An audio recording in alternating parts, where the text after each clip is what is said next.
Together, growing in faith, changing communities.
Changing communities. My dear brothers and sisters, today I would like us to reflect on the Gospel of John chapter 20, verse 19 to verse 31. This is towards the end of the Gospel. If you want to look at this from the literature point of view, this is the conclusion of a great thesis or dissertation that John has set out to write for us. And so, as you know from the literary point of view and from the literature, that your conclusion sums up what you've discussed, but it also gives us a way moving forward. What are the things that John wants to capture for us, for his audience today? The first thing that I think is quite important, on the evening of that day, the evening comes with darkness.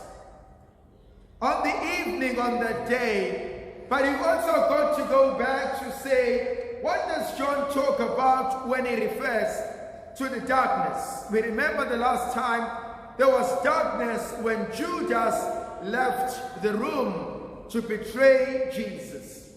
And John comes back with the same theme of darkness. The disciples were inside. They had shut their doors because they were afraid. How many of us live in darkness? How many of us are enclosed? How many of us live in fear? I'm afraid of what will become of me. I'm afraid of what they will do to me. I'm afraid of my own thoughts. I'm afraid of my own family. I'm afraid of the world. How many of us live in total darkness? How many of us live in negativity? How many of us are afraid to love? How many of us are afraid to trust? How many of us are afraid to go out? How many of us are afraid to open and allow someone else inside? How many of us live in houses where the fences are so long, where the security is so tight, where we don't trust the world outside? We also don't trust those we live with. That's the picture that John wants to present to us.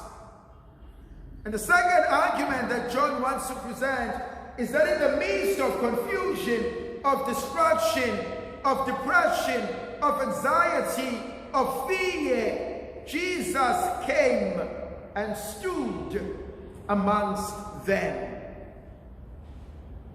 The word to stand is quite important, because the last time Jesus stood, it's when he stood on the cross. And if you analyze and you follow the theology of John, you realize that the cross is not a place of shame, but rather a cross is a place of enthronement where Jesus becomes the King of the universe. And I find this absolutely amazingly beautiful, that Jesus comes into my life, into your life, into your situation, and he stands. And John will say in his gospel, when the Son of Man is lifted up, I will draw all things to myself. So Jesus stands in our midst. His presence is powerful. But there's things that he says that are quite important for us. The first words that Jesus utters in the midst of chaos, in the midst of fear, in the midst of uncertainty, in the midst of destruction: peace be with you. How many of us are longing for that? For peace. The peace of mind. The peace of accepting. The peace of loving and being loved by God. Of trusting that God still loves you. Of trusting that God still believes in you. There's a funny thing about us human beings. If I greet you all, good morning, you will say good morning. And I will say to all of you, how are you? And a great number of you will say, fine, thank you. How are you? We say we are fine, meanwhile we are not fine. A great number of us are not fine. We are not okay. But we give the people the impression that we are fine. We smile through our own pains. We wear makeup to hide the pains, the fears, the frustrations, the anxiety, the depression. Jesus wants to penetrate through that. He says, I want to give you my peace. I want you to know that you are loved. The second thing that Jesus does, he shows them his hands and he opens them to his side. This is something absolutely powerful if you want to listen and look at it theologically. Jesus opens his wounds. Many of us will bandage our wounds and we will hide them. Jesus says, I need you to see the pain. I need you to understand I also suffered. Hence, it makes sense to me to identify with Jesus because he can identify with his own suffering. He can identify with his own pain. He opens himself and he becomes vulnerable. He says, I'm scared. He says, I'm suffering. He says, I'm hurting. He says, this is the pain. This is what I've gone through. How many of us are suffering silently? How many of us are made to believe you should have healed by now? You should be okay. We put a time frame to healing as if healing happens to all people the same way. What I struggle with, you may not struggle with. What I find as a difficulty may be okay for you. But Jesus is able to open himself. One of the greatest groups that I love is Alcoholics Anonymous, AA. There's one common thing about AA. Hi, my name is Tembelani. I'm an alcoholic. Hi, Tembelani. We are all alcoholics here. We all have accepted that alcohol has power over us. We all have accepted that alcoholism is a disease. And so, as a disease, this is a supporting structure that helps me to deal with the sickness in my life. It is the suffering that I've caused to my wife, to my husband, to my children, to my parents. And so it allows us to share our past that is not so great. But at least we are able to share in an open space where we are loved and we support each other. That's what Jesus does when he opens himself to the disciples. But there's a third thing that I argue Jesus does. As he opens himself to his own suffering, he allows others to become in touch with their own pains and suffering. Then he says for the second time, peace be with you. But now the second time is quite different. As the Father has sent me, I now am sending you. When you get a chance, I'm asking, I am begging of you, go and research a book by Henry Nowen, The Wounded Healer. Wounded Healer by Henry Nowen. And Henry Nowen has something absolutely beautiful to say.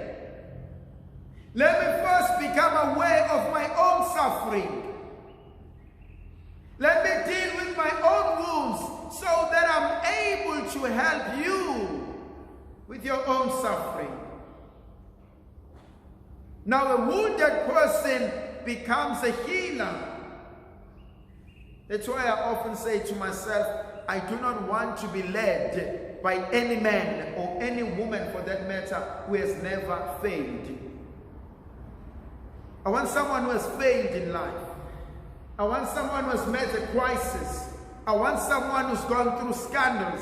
I want someone who's gone through a sinful, painful past to lead me. Because that person will never lead me from the book knowledge, but will lead me from the heart. They know how it's like to fail. They know how it's like to be broken. They know how it's like to be ashamed. They know how it's like to be an underdog. It's what Jesus wants.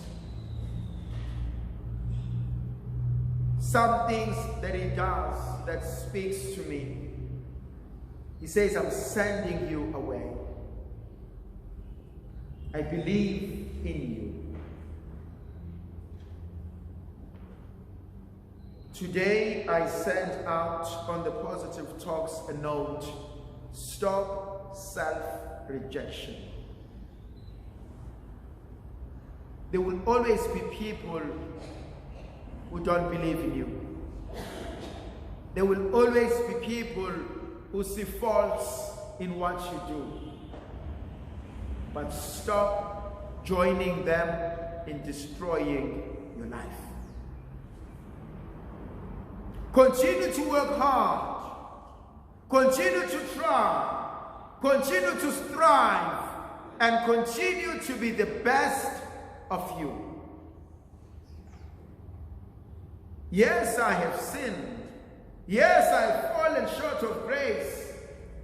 But I'm not going to reject myself. And some of us are very good at that. Who am I to do this? Who am I to try this? Who am I to be better? Who am I to be different? And Jesus says, I believe in you. I love what he does. He breathes on them. He says, receive the Holy Spirit. But what he does, he goes back to the creation theology, where he recreates us. How many of us in this church believe that they can still make it in life? That God is not done with me. That I'm not going to throw the towel. That I'm not going to give up. That I'm not going to give in to temptation. Then he says something interesting. Those whose sins you forgive are forgiven. Learn to forgive. Many of us are not growing spiritually because we refuse to forgive. I do not forgive because you've asked for forgiveness. I do not forgive because you have shown me that you are wrong. I do not forgive because you've changed your way of life. I forgive because I need to liberate myself.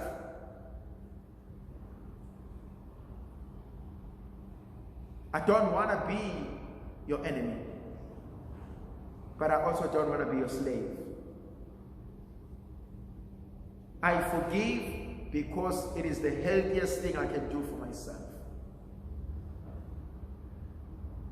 But also, I need to forgive myself. Doesn't matter what people have said. It doesn't matter what I've done. It doesn't matter what anyone else can do. I need to forgive myself.